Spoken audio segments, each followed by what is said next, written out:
Hello student, good morning आप सभी को। और हमारे गुड लक क्लासेस के यूट्यूब चैनल पे आप सभी का स्वागत है। और मैं हूँ दिलसुख गढ़वाल और मैं पढ़ाता हूँ आपको 12th की फिजिक्स चल रही है अपना चैप्टर, है ना। तो 12th फिजिक्स के अंदर अपना चैप्टर नंबर 3 चल रहा था विद्युत विभव। ठीक है स्टूडेंट, तो उसी में आज आगे अपन नेक्स्ट टॉपिक पढ़ने वाले हैं विद्युत स्थितिज ऊर्जा के बारे में। ठीक है, तो आपको बिना टेंशन लिए हुए कॉपी और पेन लेके रेडी हो जाओ आप और शुरू करते हैं अपना चैप्टर। ठीक है, आइए आप पहले हेडिंग अपने पास देखो, आवेशों के निकाय की विद्युत स्थितिज ऊर्जा किसे कहते हैं। छोटे से डेफिनेशन है कि आवेशों का निकाय मतलब बहुत सारे आवेश आसपास रहते हैं तो उसको अपन निकाय बोल देंगे। जो आवेश का ग्रुप होता है चार्जेस का उसको क्या बोलेंगे, आवेशों का निकाय। तो उसकी विद्युत स्थितिज ऊर्जा किसे कहते हैं कि अगर निकाय को फॉर्मेशन करने में, निकाय को बनाने में जितना कार्य करना पड़ रहा है अपन को, वही क्या होता है उस निकाय की विद्युत स्थितिज ऊर्जा होती है ना। तो निकाय को बनाने में जितना काम करना पड़ता है, जितना कार्य करना पड़ता है, वही क्या होती है निकाय की विद्युत स्थितिज ऊर्जा। ठीक है, तो अपन बोल सकते हैं यहाँ पे कि आवेशों के निकाय की या आवेशों का निकाय बनाने में किया गया कार्य क्या कहलाएगा, किया गया कार्य ही विद्युत स्थितिज ऊर्जा कहलाता है। ठीक है स्टूडेंट, यानी कोई भी जो आवेशों का निकाय होगा उसका बनाने में जितना कार्य करना पड़ रहा है उसी कार्य को क्या बोलते हैं अपन, स्थितिज ऊर्जा, है ना। उसी के रूप में वो संचित हो जाता है। अब बात ये आती है कि आवेशों की स्थितिज ऊर्जा का मान कितना होता है ना। तो अपन निकालते हैं मान कि अपने पास आवेश कितने आवेशों का निकाय है, उसकी अपन स्थितिज ऊर्जा का क्या व्यंजक होता है, क्या इसका डेरिवेशन होता है। तो अगर अपन बात करें कि अगर अपने पास दो आवेशों का निकाय है ना, दो आवेशों के निकाय की विद्युत स्थितिज ऊर्जा,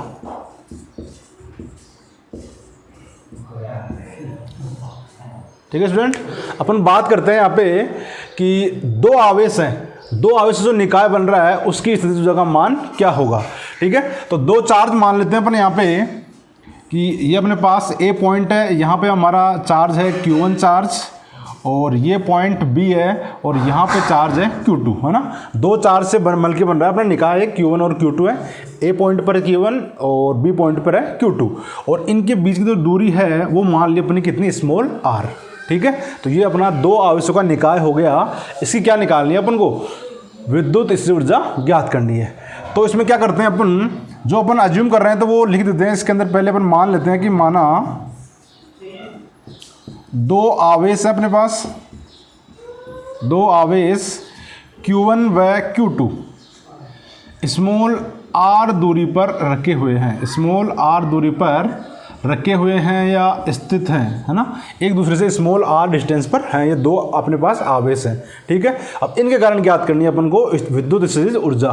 तो क्या करते हैं अपन यहाँ पे, पहले अगर बात करें कि तो अगर अपन ये निकाय बनाएंगे तो सबसे पहले क्या किया अपन ने भाई, अनंत से लेकर आए Q1 चार्ज को यहाँ पे रख दिया A पॉइंट पर, फिर इसको यहाँ पे रखने के बाद में फिर दूसरा चार्ज आवेश Q2 को लेके आएंगे, उसको B पॉइंट पर रखेंगे, स्थापित करेंगे यहाँ पे, तभी तो अपना क्या निकाय बनेगा यहाँ पे। तो अगर अपन सबसे पहले A को लेके आ रहे हैं, अगर Q1 आवेश को अपन लेके आएंगे इन्फिनिटी से, तो यहाँ पे बताओ पहले से कोई आवेश था ही नहीं यहाँ पे। अगर आवेश से नहीं था तो यहाँ पे कोई विद्युत क्षेत्र होगा ही नहीं। अगर विद्युत क्षेत्र नहीं होगा तो किसी विद्युत क्षेत्र के विरुद्ध अपन को कार्य करना ही नहीं पड़ेगा। तो यानी कि Q1 आवेश को कहीं से लाकर यहाँ पे स्थापित करने में जो कार्य का मान होगा वो कितना होगा जी, 0 होगा उसका अंदर, है ना। उसका मान कितना होगा, 0 होगा। तो अगर अपन बात करें यहाँ पे कि Q1 आवेश को, और सबसे पहले Q1 आवेश को लेके आ रहे हैं ना, तो ये भी लिख दो आप यहाँ पे कि सर्वप्रथम, पहले अपन किसको लेके आ रहे हैं, Q1 आवेश को, कि सर्वप्रथम Q1 आवेश को स्थापित करने में यहाँ पे या फिर लाने में किया गया कार्य कितना होगा जी। तो आप बोलोगे इसके अंदर किया गया कार्य तो कितना होगा, 0 होगा, 0 होगा ना, 0। यानी शुरू में जो अपन Q1 आवेश को लेके आ रहे हैं वो कार्य तो कितना हो जाएगा यहाँ पे 0 हो जाएगा Q1 आवेश को यहाँ पे लाने में। तो यहाँ पे अपन Q1 आवेश को यहाँ पे लेके आ रहे हैं तो ये कार्य का मान कितना होता है 0 होता है, तो उससे कोई लेना नहीं है अपन बस। अगर अपन यहाँ पे Q2 आवेश को लेके आ रहे हैं तो अपन को कुछ ना कुछ कार्य करना पड़ेगा, ठीक है। तो उसका मान निकालना है, अगर अपन को कार्य का मान निकालना है तो उसके लिए अपन चलो ऐसे कर लेते हैं कि अगर अपन A आवेश को ले आएंगे, ए आवेश को Q1 को लेके आ गए तो यहाँ पे B पॉइंट पर विभव का मान कितना होगा। तो अपन बात करें यहाँ पे कि Q1 आवेश के कारण कौन से बिंदु पर, B पर, बिंदु B पर विभव का मान ज्ञात करें। अगर अपन किसका मान, विभव का मान कितना होगा, तो इसका विभव का मान बताओ क्या हो जाएगा, VB इक्वल टू, अपन जानते हैं विभव का फॉर्मूला क्या होता है, KQ अपॉन R। तो यहाँ पे K और आवेश कौन सा है अपना Q1 है, तो KQ1 अपॉन कितना जाएगा, R आ जाएगा। ये VB का मान आ गया, पॉइंट B के ऊपर अपना इलेक्ट्रिकल पोटेंशियल आ गया ना, विद्युत विभव का मान आ गया VB का मान। हाँ तो स्टूडेंट अपने पास कि Q1 आवेश के कारण विभव का मान कितना हो गया कि VB equal to KQ1 upon R1 हो गया, है ना। ये फॉर्मूला होता है अपना कि KQ अपॉन क्या होता है R1। अगर अपन यहाँ पे बात करते हैं कि Q2 आवेश को, जो अपना Q2 आवेश है, Q2 आवेश को B तक लाने में किया गया कार्य, यानी Q2 आवेश को अपन अनंत से यहाँ पे ला के रख रहे हैं तो उसमें किए गए कार्य कितना मान लें, अपन मान लेते हैं W है ना, किए गए कार्य कितना है W है। तो भी तो अपन निकाल सकते हैं विद्युत विभव का मान, B पे विद्युत विभव का मान कितना होगा। तो अपन जानते हैं कि एकांक आवेश को लाने में किए गए कार्य क्या होता है, विभव का मान होता है। तो उसको अपन ऐसे भी लिख सकते हैं कि W अपॉन Q2, भाई Q2 आवेश को यहाँ पे लाने में निकाल लिया अपन ने, तो VB का मान एक ये भी हो सकता है। तो ये हो जाएगी अपने इक्वेशन नंबर 2 हो जाएगी। तो यहाँ से अपन निकाला फॉर्मूले से, तो ये भी VB का मान है, और अगर इस फॉर्मूले से निकाले अपन कार्य बटा आवेश तो ये भी VB का मान है। दोनों इक्वेशन दो, अगर इक्वेशन 1 व 2 से बात करें दोनों मान बराबर है ना, तो यहाँ पे अपन बोल सकते हैं कि इक्वेशन नंबर अपनी फर्स्ट एंड सेकंड दोनों से मिला के लिख सकते हैं अपन क्या, कि दोनों मान बराबर होने चाहिए। तो एक तो मान है अपना W अपॉन Q2 है, और एक मान कितना है, तो आप बोलोगे KQ1 अपॉन R है।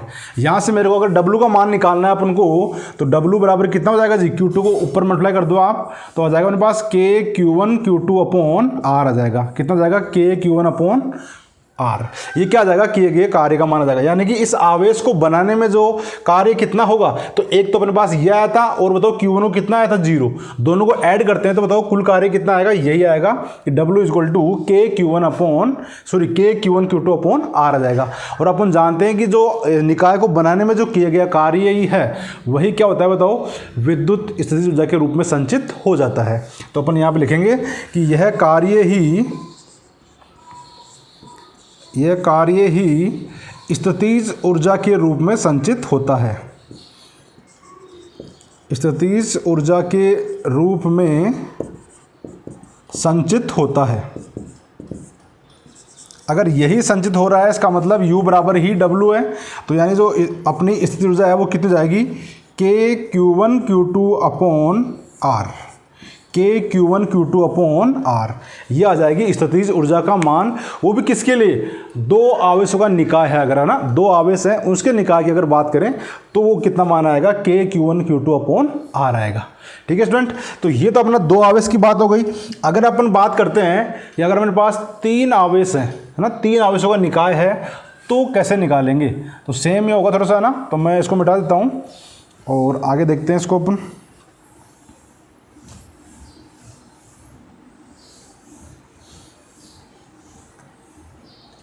यहाँ पे 2 आवेश की जगह अपन कर लेते हैं यहाँ पे 3। ये नेक्स्ट हेडिंग कि अगर 3 आवेशों के निकाय का है उसकी अगर अपन निकालनी है विद्युत स्थितिज ऊर्जा का मान ज्ञात करना है, तो अपने 3 आवेश मान लेते हैं अपने यहाँ पे कि एक अपना आवेश है यहाँ पे Q1 आवेश है, A पॉइंट दे दिया, ये B पॉइंट है, यहाँ पे अपना आवेश रख रहे हैं अपन Q2, और ये पॉइंट क्या है बताओ, C पॉइंट है, और ये क्या है यहाँ पे आवेश Q3 है। और डिस्टेंस भी अलग अलग मान लेते हैं, ये डिस्टेंस R1 डिस्टेंस है, ये R2 डिस्टेंस है, और ये R3 डिस्टेंस है ना, अलग अलग दूरी पर रखे हुए हैं, और 3 चार्ज हैं। तो ये आप लिख दोगे यहाँ पे, भाई आपने माना कि 3 आवेश हैं, Q1 Q2 है Q3, और इनके बीच की दूरी क्रमशः क्या है, Q1 और Q2 बीच दूरी R1 है, Q2 व Q3 बीच की दूरी R2 है और Q1 व Q3 बीच दूरी कितनी है R3 है ना। 3 आवेश ले लिया, इसका निकाय बना रहे हैं अपन। इसकी क्या निकालनी है अपन को, विद्युत स्थिति ऊर्जा का मान ज्ञात करना है। ठीक है, तो अब मुझे बताओ कि अपन अगर निकाय बनाएंगे तो पहले एक आवेश लेके आएंगे, फिर दूसरा ला के रखेंगे वहां पे, फिर तीसरा आवेश ला के रखेंगे, ऐसे तो करेंगे ना। तो पहले अगर अपन बात करें कि Q1 आवेश को, अगर अपन बात करें कि Q1 आवेश को स्थापित करने में किया गया कार्य कितना होगा, तो आप बोलोगे उसको स्थापित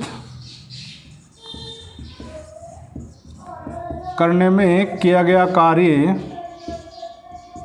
कितना हो जाएगा जी। किया गया कार्य आप जानते हो कि अगर अपन फर्स्ट लेके आते हैं, अपन सर्वप्रथम किसको लेके आ रहे हैं बताओ, अपन Q1 आवेश को ही लेके आ रहे हैं। तो अगर कोई अकेला आवेश है पहले, तो कार्य कितना होगा जी, तो आप बोलोगे शून्य होगा। इसका मतलब पहले वाले आवेश को लाने में किया कार्य का मान कितना होगा जी, 0 होगा, W1 है ना। Q1 आवेश को स्थापित करने में, क्योंकि पहले Q2 और Q3 आवेश तो है ही नहीं, अकेला आवेश ही है, तो यहाँ पे कोई विद्युत क्षेत्र पहले था ही नहीं, इसका मतलब कार्य कितना होगा, 0 होगा। अब अगर बात करें अपन Q2 आवेश को, कि Q2 आवेश को स्थापित करने में किया गया कार्य, स्थापित करने में किया गया कार्य, अगर आवेश अपन Q2 को लाके यहाँ पे रख रहे हैं तो किया गया कार्य कितना होगा। तो ये तो अपन अभी पढ़ चुके हैं ना, 2 आवेश के लिए। मान लो अपने पास अगर अपन Q1 रखा है और Q2 को लाके रख रहे हैं यहाँ पे, ये अभी Q3 नहीं है यहाँ पे, तो बताओ 2 आवेश तो हो गए ना, और इसके लिए अपने कार्य निकाला था, कितना आया था, K Q1 Q2 upon R, दोनों को मल्टीप्लाई करके आता है। तो यानी जो W2 होगा, वर्क होगा, वो कितना होगा, तो आप बोलोगे K Q1 और Q2, भाई ये लगाएंगे आपस में, और अपॉन डिस्टेंस कितनी है R1। तो जो W2 का मान होगा आवेश Q2 को यहाँ पे लाने में कार्य कितना होगा, K Q1 Q2 upon R1। ठीक है, तो ये W2 आ गया। अब अगर अपन बात करें आवेश Q3 को, जो अपना Q3 आवेश है, इसको स्थापित करने में कितना किया कार्य होगा, है ना, को स्थापित करने में किया गया कार्य, यानी कि W3, इसका मान निकालना है तीसरे वाले को। तो अब मुझे बताओ, अगर Q3 आवेश को लाकर यहाँ पर रखते हैं, तो बताओ एक इसका Q1 भी विरोध करेगा और Q2 आवेश से विरोध करेगा, 2 आवेश इसमें विरोध कर रहे हैं यहाँ पे। तो इसका मतलब एक 2 का निकाय, एक Q1 और Q2 2 आवेशों का निकाय बन रहा है, और एक Q2 आवेश और Q3 का आवेश का भी एक निकाय बन रहा है। तो यानी इसके कारण भी कार्य करना पड़ेगा और इसके विरुद्ध भी कार्य करना पड़ेगा। तो दोनों को अपन ऐड कर दें, तो अपन जानते हैं भाई होता क्या है कि दोनों आवेश का मल्टीप्लाई और अपॉन डिस्टेंस आता है।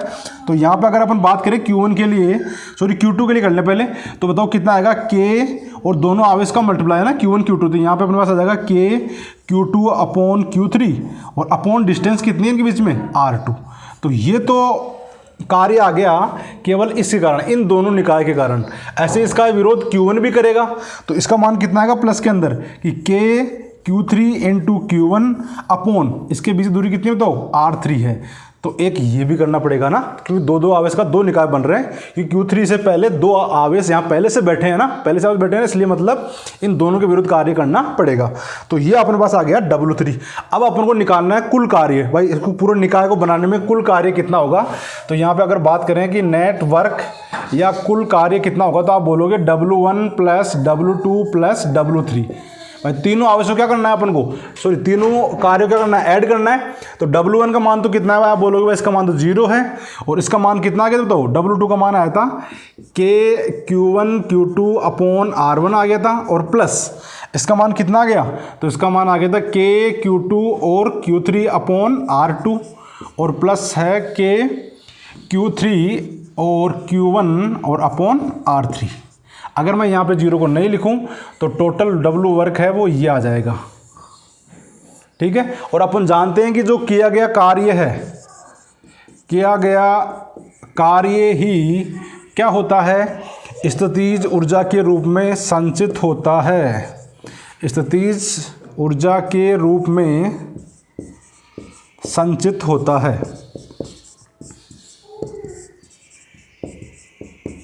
अगर ये कार्य ही ऊर्जा के रूप में संचित हो जाएगा, तो इसका मतलब अपना U बराबर 3 आवेशों का निकाय क्या हो जाएगी, टोटल आ जाएगा अपने पास। तो सीक्वेंस लिखते हैं K Q1 Q2 upon R1 plus K Q2 Q3 upon R2 और प्लस KQ3 अपॉन R3। ये जो ऊर्जा आएगी वही क्या हो जाएगी अपनी 3 आवेशों के निकाय की स्थितिज ऊर्जा हो जाएगी ना, वो भी कौन सी, विद्युत ऊर्जा वाली, क्योंकि अपन आपने चार्ज की बात कर रहे हैं तो ये स्थितिज ऊर्जा हो जाएगी। ठीक है स्टूडेंट, तो ये था अपना विद्युत स्थितिज ऊर्जा। और इसके जो निकाय की ऊर्जा कैसे निकालते हैं अपन, 2 आवेश के लिए निकाल लिया, 3 आवेश के लिए निकाल लिया, ऐसे अपन निकालते हैं। ठीक है, तो अगर आपको कुछ डाउट है तो आप कमेंट करके बताना ज़रूर, और या फिर वीडियो को 1 बार 2 बार, अपने घर की बात है, जितनी बार देख सकते हैं, समझ जब तक समझ में नहीं आए तब तक देख सकते हो आप, है ना, आपके पास तो है ना। और वीडियो को लाइक और शेयर करना बिल्कुल मत भूलना ना, लाइक ज़रूर किया करो आप, लाइक और शेयर बिल्कुल करना है आपको। ओके, तो और पढ़ाई में मस्त रहो आप, बस यही मेरी कामना है कि आप अच्छे से पढ़ो और अच्छे मार्क्स लाओ, उससे से पास हो जाओ। ठीक है, ओके बाय। चलिए स्टूडेंट, अब चलते हैं अपन पिछली वीडियो के क्वेश्चन के ऊपर। और पिछली वीडियो का क्वेश्चन अपना इस प्रकार था कि एक कुचालक गोले के केंद्र पर पृष्ठ के ऊपर दे रखा था, विद्युत विभव का मान 10 वोल्ट था, तो उसके केंद्र के ऊपर विद्युत विभव का मान ज्ञात करना था। ठीक है स्टूडेंट, तो अपन जानते हैं कि केंद्र पे अगर वो निकालना है V सेंटर, तो वो कितना होता है 3/2 इंटू V सरफेस, है ना। सरफेस वाले मान कितना होता है 3/2 गुना होता है। तो यहाँ पे अपना वोल्ट दे रखा था सरफेस के ऊपर 10 वोल्ट, तो अगर अपन 10 को अगर करते हैं 3/2 से गुना, 3/2 इंटू 10, तो इसको आप सोल्व करोगे तो कितना जाएगा, ये आ जाएगा अपना 15 वोल्ट, है ना। तो स्टूडेंट इसका आंसर था, करेक्ट आंसर था वो 15 वोल्ट था। और अब देखते हैं आपके कमेंट्स कि आपने क्या कमेंट किए हैं। और सबसे पहला अपना कमेंट आता है, देखो आपकी स्क्रीन पर, पूजा प्रजापत, बिल्कुल राइट आंसर है 15 वोल्ट। ऐसे ही अज्जू प्रजापत का बिल्कुल राइट है, सागर मीना का बिल्कुल राइट आंसर है। ठीक है स्टूडेंट, और देख लेते हैं आपके और कमेंट्स। और देखो आप, फिर है हर्ष प्रजापत, बिल्कुल राइट आंसर है। ठीक है, और ऋतिक शर्मा का बिल्कुल राइट आंसर है, और ग्यारसी लाल प्रजापत बिल्कुल 15 वोल्ट, और आदित्य जैमन भी बिल्कुल राइट है। ठीक है स्टूडेंट, तो बहुत अच्छा लगता है आप इस प्रकार कमेंट करके कमेंट दे रहे हो, अपना आंसर दे रहे हो, सराहना कर रहे हो। ठीक है, इसी प्रकार आप अपना प्यार दिखाते रहना। ओके स्टूडेंट, और अब चलते हैं अपन आज की वीडियो क्वेश्चन के ऊपर। और आज की वीडियो का अपना क्वेश्चन ये है, तो इस क्वेश्चन को भी आपको सोल्व करके अच्छे से समझ के और इसका कमेंट बॉक्स के अंदर आपको आंसर देना है। ठीक है, और वीडियो को लाइक करना बिल्कुल मत भूलना। ओके स्टूडेंट, मिलते हैं नेक्स्ट वीडियो में। Thank you.